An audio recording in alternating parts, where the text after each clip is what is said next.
یہ جھڑپیں صرف بارود اور گولیوں کا تبادلہ نہیں بلکہ ایک ایسے خطے کے بگڑتے ہوئے منظرنامے کی عکاسی ہے جو برسوں سے جنگ، بے اعتمادی اور طاقت کی کشمکش میں جکڑا ہوا۔ چمن اور سپن بالدک وہ زخم ہیں جو کبھی بھر نہیں پاتے، صرف شکل بدلتے ہیں۔ وہاں جب بندوق کی آواز گونجتی ہے تو اس کے پیچھے محض سرحدی تنازع نہیں ہوتا بلکہ کئی دہائیوں کے سیاسی تضادات ہوتے ہیں، قبائلی رشتے ہوتے ہیں، معاشی انحصار ہوتا ہے، سفارتی منافرت کی پوری تاریخ بول رہی ہوتی ہے۔ لیکن اب کی بار بدھ کی صبح شروع ہونے والی تازہ جھڑپوں نے ایک بار پھر ثابت کیا ہے کہ پاکستان اور افغان طالبان کے درمیان تعلقات میں وہ نرمی باقی نہیں رہی جو کابل کے سقوط کے بعد دیکھی گئی تھی۔ اب نظریات افغان کے تبدیل ہو چکے ہیں۔ چمن شہر میں ایمرجنسی کا نفاذ اور سیکیورٹی فورسز کی اضافی تعیناتی اس بات کا اعلان ہے کہ یہ تنازع وقتی نہیں ہے۔ مقامی انتظامیہ کی تصدیق کے مطابق بھاری ہتھیاروں کا استعمال اس بات کا غماز ہے کہ یہ محض چیک پوسٹوں کے درمیان فائرنگ نہیں ہے بلکہ ایک منظم عسکری رد عمل تھا۔ عام شہریوں کے زخمی ہونے سے واضح ہوتا ہے کہ یہ لڑائی سرحد تک محدود نہیں رہی بلکہ آبادیوں کے قریب تک پہنچ گئی۔ یہ وہی خطہ ہے جہاں سرحد کے آر پار خاندان، زبان اور ثقافت ایک ہی ہے مگر سرحدی لکیر نے انہیں دشمنی کے بیچ قید کر دیا ہے۔ چمن اور سپن بالدک جغرافیے کے اعتبار سے جڑواں بستیاں مگر سیاسی اعتبار سے دو الگ دنیایں۔ بلوچستان کے اس حصے کی زمین کندھار کے بازاروں سے جڑی ہوئی ہے جہاں سے سامان تجارت، ایندھن، خوراک، حتیٰ کہ انسانی ہمدردی کا رشتہ بھی آتا تھا۔ باب دوستی جو کبھی امن اور تجارت کی علامت سمجھا جاتا تھا مسلسل کشیدگی کی علامت بن رہا ہے اور اسی راستے سے کندھار، ہلمند اور جنوب مغربی افغانستان تک سپلائی جاتی ہے اور اسی گزرگاہ سے پاکستان وسط ایشیا تک اپنی اقتصادی رسائی کا خواب دیکھتا رہا ہے مگر اب یہی راستہ ایک ایسے تنازع میں بدل چکا ہے جو دونوں ممالک کے لیے زہر بن سکتا ہے۔ لیکن اس زہر کو بنایا کس نے؟ افغانستان نے۔ کیوں بنایا؟ کس کے کہنے پہ؟ اسی کا احاطہ کریں گے۔ آپ سب پر سلامتی ہوں، میں یاسر رشید ہوں اور آپ دیکھ رہے ہیں سنو نیوز۔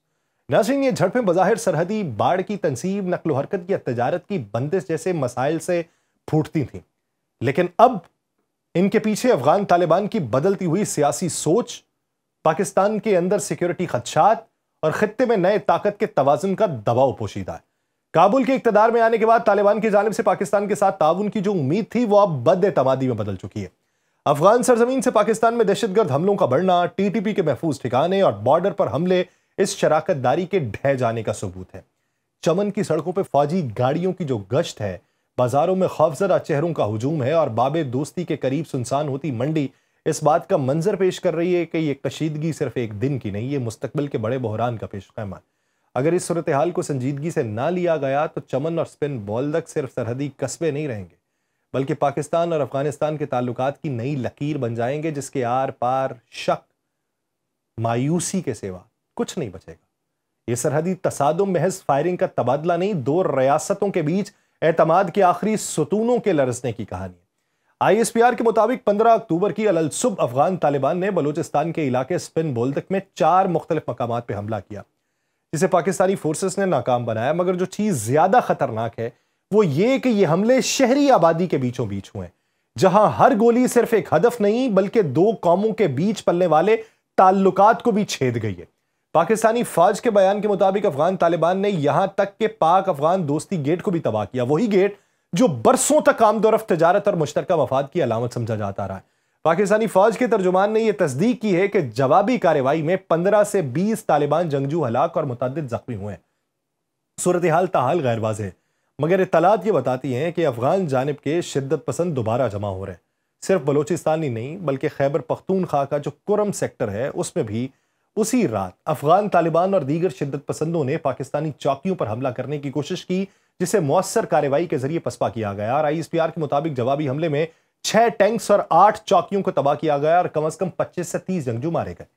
لیکن دوسری طرف کابل سے آنے والا بیانیہ ہی بالکل مختلف ہے۔ طالبان حکومت کے ترجمان نے الزام لگایا کہ پہل پاکستان نے کی اور افغان فورسز نے محض دفاعی کارروائی کی۔ ان کے مطابق افغان فوج نے پاکستانی چوکیوں پر قبضہ کیا، اہلکاروں کو ہلاک کیا اور ہتھیار ضبط کیے۔ یہ الزامات اور جوابی الزامات اب سرحدی حقیقت سے زیادہ ایک سیاسی جنگ کا رخ اختیار کر چکے ہیں۔ آپ کے نزدیک تو ہم مسلمان بھی نہیں رہے، آپ کے نزدیک تو ہم منافق ہو گئے، لیکن پیٹھ میں چھرا آپ نے گھونپ ڈالا۔ یہ جو منظرنامہ ہے اس میں ہر فریق اپنے عوام کے سامنے خود کو مظلوم اور دوسرے کو جارح ثابت کرنا چاہتا ہے اور کرے گا بھی۔ پاکستان اپنی پوزیشن واضح رکھے گا کیونکہ ہم نے لاشیں اٹھائیں، ہمارا نقصان ہوا ہے، ہم نے خود بھی کیا ہوتا تو ہم اس کے دفاع میں جا رہے ہوتے، کیونکہ ہمارے اوپر حملے کیے گئے، ہمارے اوپر خود کچھ دھماکے مسلط کیے گئے، تو جواباً ہم نے تو کچھ کرنا تھا۔ چمن اور سپن بولدک کے درمیان جو زمین کبھی تجارت اور برادری کی علامت تھی، اب وہاں شک اور نفرت کے بیج بوئے جا رہے ہیں۔ افغان طالبان کی جانب سے باب دوستی کو تباہ کرنا محض ایک دروازہ گرانا نہیں ہے، بلکہ یہ پیغام دینا ہے کہ اب دوستی کی بنیاد پر بات ہی نہیں ہوگی۔ اور پاکستان کی جانب سے جوابی کارروائی، ٹینکس کی تباہی اور عسکری قوت کا مظاہرہ اس نئی حقیقت کی طرف اشارہ ہے کہ یہ خطہ اب سفارت سے زیادہ طاقت کی زبان میں بات سننے کو تیار ہے۔ اور یہ سب کچھ ایسے وقت میں ہو رہا ہے جب خطے میں امریکی موجودگی نہ ہونے کے برابر ہے، ایران مغرب کے دباؤ میں ہے، وسطی ایشیا کی ریاستیں اپنی بقا کی سیاست میں الجھی ہوئی ہیں۔ ایسے میں پاکستان اور افغانستان کی سرحدی کشیدگی خطے میں طاقت کے خلا کو مزید گہرا کرے گی۔ طالبان حکومت جو پہلے ہی عالمی سطح پہ تنہائی کا شکار ہے، شاید اپنی اندرونی کمزوریوں اور عوامی عدم اطمینان سے توجہ ہٹانے کے لیے بیرونی دشمن کی کہانی تراش رہی ہو۔ پاکستان کے لیے صورتحال نیا درد سر ہے، کیونکہ ایک طرف بلوچستان میں ہم کاؤنٹر ٹیررزم ڈپارٹمنٹ کو فعال کر چکے ہیں، وہاں پہ کارروائیاں کر رہے ہیں، وہاں پہ آپریشنز کر رہے ہیں، اور وہاں پہ جو نفرت کے بیج اور جو سانپ سمپولیے چھوڑ رکھے ہیں بھارت نے، ہم ان کا کلا کما کر رہے ہیں، تو دوسری طرف مغربی سرحد سے حملے ہونا شروع ہو گئے۔ اس جھڑپ نے یہ واضح کیا ہے کہ برادر اسلامی ملک کا نعرہ اب سرحدی حقیقتوں کے بوجھ تلے دب چکا ہے۔ یہ جنگ اگر سفارتی طور پہ نہ روکی گئی تو یہ شعلہ بن سکتی ہے جو نہ صرف چمن اور سپن بولدک بلکہ پورے خطے کو لپیٹ میں لے لے گا۔ اور تاریخ یہ بھی یاد رکھے گی کہ باب دوستی کو گرانے کے بعد دونوں ممالک نے دشمنی کی ایک نئی دیوار کھڑی کر لی، اور جن کو یہ الزام ہے کہ دنیا کی 3 عظیم طاقتوں کو ہم ہرا چکے ہیں، ان کو یہ معلوم نہیں کہ کنونشنل وار اور گوریلا وار کے اندر فرق کیا ہوتا ہے۔ علاقائی تاریخ اور انسانیت کے تقاضوں کے تناظر میں پاکستان نے افغانستان کو بے شمار احسان اور سہولتیں فراہم کی ہیں۔ یہ وہ حقائق ہیں جو عام پاکستانی اور افغان دونوں نسلیں بآسانی یاد رکھ سکتی ہیں۔ سب سے واضح اور دیر پا احسان تو وہ تھا جب پاکستان نے طویل عرصے تک لاکھوں افغان مہاجرین کو پناہ دی۔ 70 کی دہائی کے آخر اور خاص طور پہ سوویت دباؤ کے بعد سے پاکستان نے کروڑوں افغان بھائیوں کو اپنے دیش میں ٹھہرنے، کام کرنے اور اپنی زندگیاں دوبارہ سنبھالنے کا موقع دیا اور آنے جانے کا راستہ دیا۔ یہ وہ بوجھ تھا جسے ہماری معیشت اور معاشرہ برداشت کرتے رہے۔ اسی طرح جنگ و عدم استحکام کے دورانی میں پاکستان نے کئی بار سفارتی سہولیات مہیا کی، مختلف افغانی فریقین کے درمیان ثالثی اور مذاکرات میں دائرہ کار فراہم کیا، بین الاقوامی ثالثی کے لیے راستے کھولے، اور کابل اور واشنگٹن یا دیگر اداروں کے بیچ جو مذاکرات ہوئے ان میں پاکستان نے اپنا مرکزی کردار نبھایا۔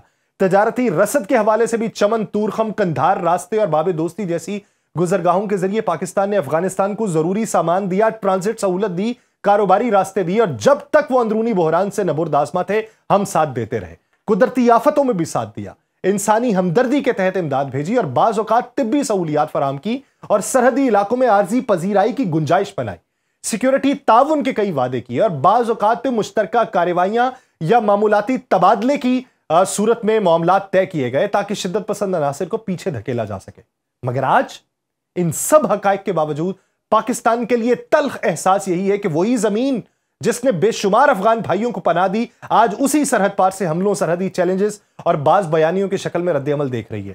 سپن بولدک اور چمن پہ حملے، باب دوستی کی توڑ پھوڑ کی اطلاعات، اور بعض رپورٹس میں جن میں پاکستان پہ جھوٹے الزامات کے حملوں کے آغاز کے بارے میں دعوے شامل ہیں، پاکستانی عوام میں احساس ناانصافی کو ہوا دے رہے ہیں۔ وہ سوالات جن کا زور اب سوشل میڈیا اور عام گفتگو میں ہے، جس نے 2 دہائیوں سے زائد عرصہ اپنا گھر بنایا، جس نے جنگ کے باعث تباہ حال افغانوں کو اپنا پیٹ جو ہے وہ کھول کے کھلایا، کیا وہ آج اسی شراکت داری کا پاس رکھے ہوئے؟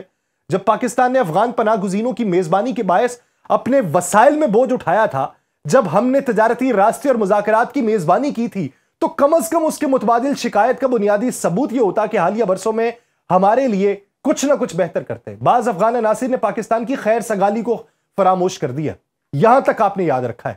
یہ وہ لفظ استعمال نہیں کرنا چاہتا، یہ ہوتی ہے احسان فراموشی۔